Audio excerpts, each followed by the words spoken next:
Hello and welcome. This is Jill bringing you episode 6 of the Homoeopathic Compendium podcast series. In each podcast, you can listen to a short reading taken from the 6 volumes of the Homoeopathic Compendium by David Little. The selected topics are designed to be interesting, informative, and thought-provoking. Each one is just a brief glimpse of important themes that are discussed at much greater length in the compendium. To all our listeners, whether you are a student, a home prescriber, or an experienced professional, we hope you enjoy these readings and find new ideas and inspiration for your practice of homeopathy. In this podcast, we are going back to basics and taking a look at the cardinal principles that make up the foundation of homeopathic philosophy. In Volume 1, Chapter 13, the Homoeopathic Decalogue, David Little discusses 10 essential aspects of homeopathy. The first principle, dynamism, is the topic for this episode. The concept of dynamism is the basis for the vitalist approach to medicine. In this paradigm, the vital force is the most important factor both in maintaining health and in the treatment of disease. This is Compendium Talks, Episode 6. Vital Principles, Dynamism. The reading is taken from Volume 1, Chapter 13, the Homoeopathic Decalogue. The 10 vital principles, the key elements. In Part 1, we presented a review of medical history and a biography of Samuel Hahnemann's medical practice. The founder started out as a student of Hippocrates, who called for major reforms in orthodox medicine and a return to the guiding principles of the Greek naturalists. Like Paracelsus, Hahnemann renounced the Galenic system and called for a revival of Hippocratic methods. From his early practice, Samuel only used single remedies and small doses, but was frustrated with the lack of a pure materia medica. Once he began proving medicines on himself, he was able to confirm the healing properties of similar remedies. As Hahnemann continued his experiments with a minimal dose, he discovered the medicinal powers of potency. The introduction of the millionth potency, 3C, the billionth, 6C, the trillionth, 9C, quadrillionth, 12C, up to the decillionth potency, 30C, completed the first series of potentized medicines. This fulfilled the 4 cardinal principles of homeopathy. Similars cure similars, the single remedy, the minimal dose, and the potentized medicine. During the watershed years, Hahnemann sought to perfect his system. In this period, he introduced the theory of the vital force, the chronic miasms, the use of potencies higher than 30C, the medicinal solution, the split dose, and the LM potency. Hahnemann's advanced teachings integrated a number of new guiding themes into the homeopathic paradigm. The homeopathic principles are the guiding lights that allow the homeopath to understand the language of nature and act accordingly. Each of the cardinal principles is an essential key that unlocks a different aspect of homeopathic philosophy. Together they form the checks and balances that make homeopathy a safe and effective medical system. There are 10 major areas that elucidate the complete homeopathic paradigm. These principles are not rigid mechanistic laws which limit the practitioner, but rather open the observer's awareness to the entire field of experience. The 10 cardinal principles are as follows. 1. Dynamism. 2. Similia similibus curentur, that is, similars cure similars. 3. Proven remedies. 4. The single remedy. 5. The minimal dose. 6. Potentized remedies. 7. Individualized disease treatment. 8. The treatment of collective diseases and miasms. 9. The suppression syndrome. 10. The laws of natural healing. 1. Dynamism. Hahnemann used the chronic diseases to update the homeopathic model of healing. In the preface to the 4th volume, entitled Inquiry into the Process of Homeopathic Healing, he reviews the role of the organic vital force in homeopathic healing. He speaks of the fund, the fundamental essence of the Lebensprinzip, the vital principle.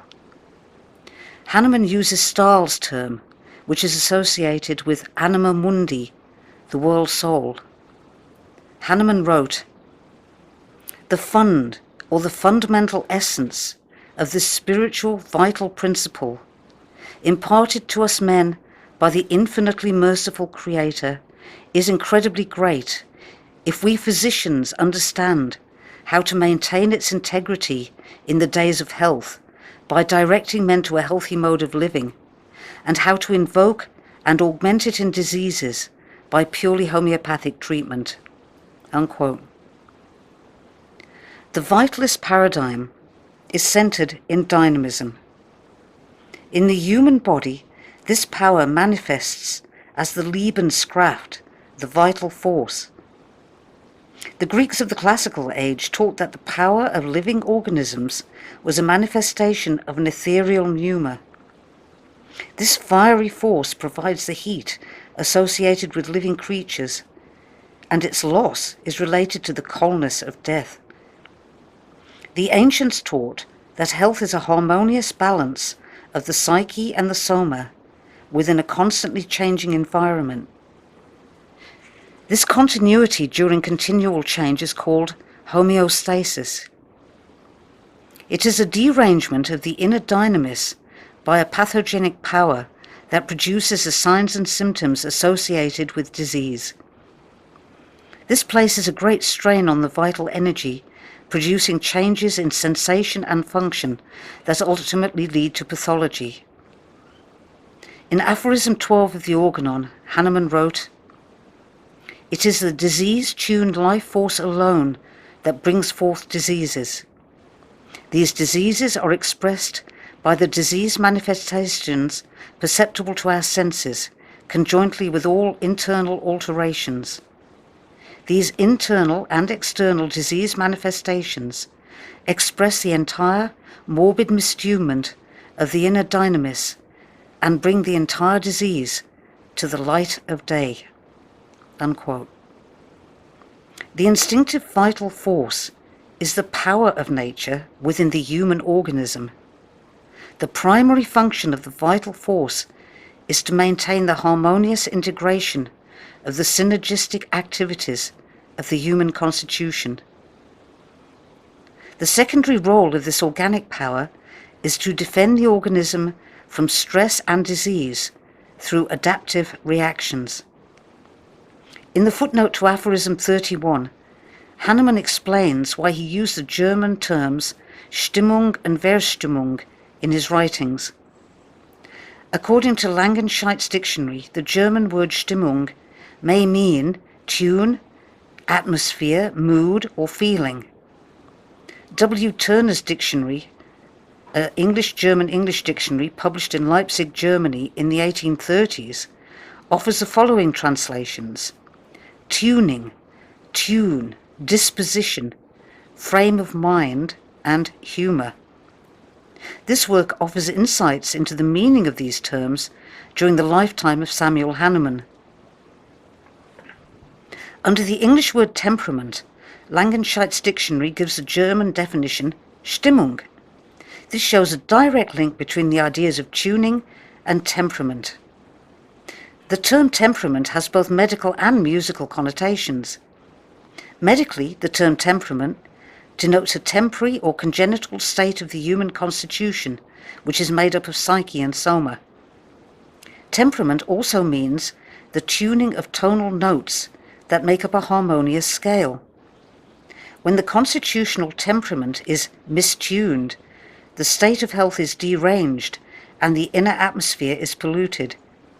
Thus the term Stimmung may mean tune, tuning, atmosphere, aura, feeling, mood, disposition, temperament or humour, depending on usage.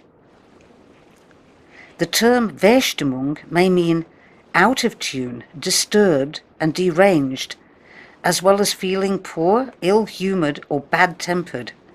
For example, Verstimmung could be used to describe the mistuning of the vital force, the derangement of a vital organ, like the liver, or the suffering associated with a disturbance of mental temperament. All of these meanings may denote a condition of poor health. For example, when a person says they feel out of tune, they mean they don't feel well. In the sense of an atmosphere, Stimmung and Verstimmung could also be associated with the idea of good and bad vibrations. In the footnote to aphorism 31, Hahnemann wrote, "When I call disease a tunement, Stimmung, or mistunement, Verstimmung, of the human condition, I am far from wanting to give thereby a hyperphysical explanation about the inner nature of diseases generally, or of a single case of disease in particular. This expression is only meant to imply what diseases, as has been proven, are not and cannot be. They are not mechanical or chemical alterations of the material substance of the organism. They are not dependent on material disease matter. They are solely spirit-like, dynamic mistunements of life." Unquote. All the medical definitions for the words Stimmung and Verstimmung originated with the ancient Greek naturalists. These archaic meanings still underpin their usage in English and German medicine. The Greeks viewed health as a state of proper tone and disease as a mistuning associated with a lack of harmony, dissonance and discord. Even today we still speak of the nervous system and muscles as possessing or lacking tone. Hippocrates taught that living organisms possess a humoral atmosphere composed of earthy dryness, watery moisture, fiery heat and airy cold. An imbalance in these four qualities is related to various states of disease. For example, too much moisture makes the physical constitution heavy, waterlogged and sluggish, and the mental temperament tearful, timorous and apprehensive. Too much heat makes the physical constitution inflamed, reddened and fevered, and the mental temperament manic, arrogant and fierce.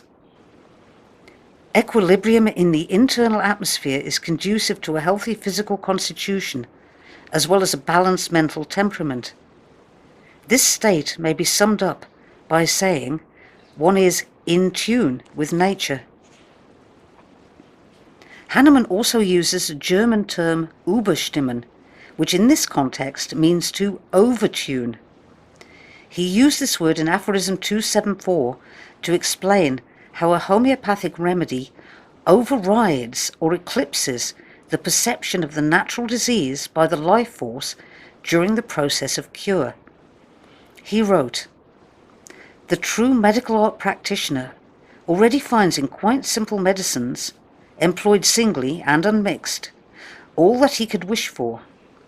Artificial disease potencies which are able to completely overtune natural diseases by homeopathic power, to extinguish them for the feeling of the life principle, and to permanently cure them." Unquote. The founder used the German word umstimmen in aphorism 21 of the Organon to explain a change in the condition of the human organism caused by a homeopathic remedy. The German term herabstimmen was used by Hahnemann to describe the toning down, reducing or lowering of the energy level of the life force. He used this term when referring to the debilitating, counterproductive effects of bloodletting. First, Hahnemann explains that the vitality present in the patient provides the power that produces the signs and symptoms. He wrote, "For Broussais it was only necessary to tone down the life force of the patient, to lower it more and more, and see." unquote. See what? To the uneducated observer, bloodletting appears to make the patient calmer, when in reality they are becoming too debilitated to express their real condition. Draining the blood humour reduces the vital force until the individual is too weak to demonstrate their sensations and complaints. Hahnemann did not use terms like tuning and mistuning as a metaphysical explanation for the inner workings of diseases. The founder was using these ancient concepts to show what illnesses are and are not. Diseases are not based solely on mechanical and chemical alterations, nor are they caused exclusively by a materia peccans. Hahnemann taught that all diseases have their origin in spirit-like, dynamic mistunements of the harmonious play of life by negative forces. Pathogen, ponos, and pathos. The ancient Greeks taught that disease includes a pathogen, negative influence, pathos, pathology, and ponos, the struggle to regain health. This theory of suffering is not limited only to the cellular tissue changes. The full picture of suffering can only be observed through the individual causes, signs, and symptoms as manifested to the skilled observer. Disease includes a trinity of dynamic factors that constitute the whole experience. The study of pathology involves a detailed investigation of all three aspects of disease. 1. The cause of disease is called a pathogen, a negative force that disrupts a state of health. A pathogen may be a disturbing physical, environmental, or psychological influence that affects the psyche and/or the soma. These pathogens include psychological stress, physical traumas, infectious agents, antigens like animal proteins, plant pollens, and toxins, poor diet, bad hygiene, etc. Pathogens include the exciting causes of acute diseases as well as the fundamental causes of the chronic miasms. See aphorism 5. The pathogen may also be called a stressor. 2. All diseases involve pathos, the experience of suffering. This includes the natural progression of a disease through its innate cycles according to its character. Every disease has its own peculiar causes, qualities, rhythms, regions, and signs and symptoms. The disease essence produces the specific symptomatology associated with the disease state. Pathos is a form of excessive stress. 3. Disease includes ponos, the Greek word for toil. The symptoms of disease are as much the fight for life as a degenerative process of death. Ponos represents the resistance and adaptation of the organism to the disease process. This causes considerable wear and tear on the organism and drains of vitality. This is responsible for the general adaptation of the organism and the concomitant symptoms. Ponos is an excessive strain.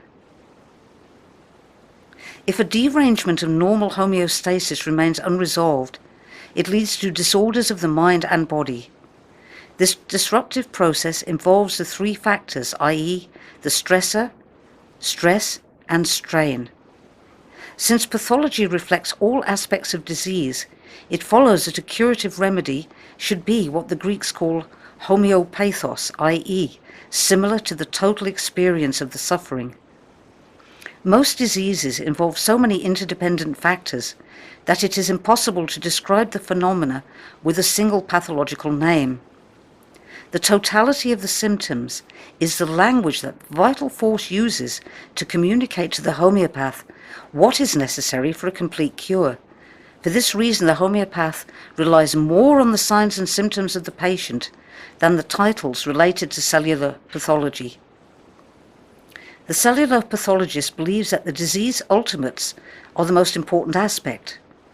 This reductionist approach is as out of date as the Newtonian atom. Our modern understanding of biological stress and strain has changed the view of disease from the breakdown of specific cells to the derangement of the whole human constitution. The diseases that arise depend as much on the susceptibility of the constitution as the nature of the pathogen. That's the end of our reading for this episode of Compendium Talks. Thank you for listening, and remember to look out for our next podcast. See you all again soon. Bye-bye.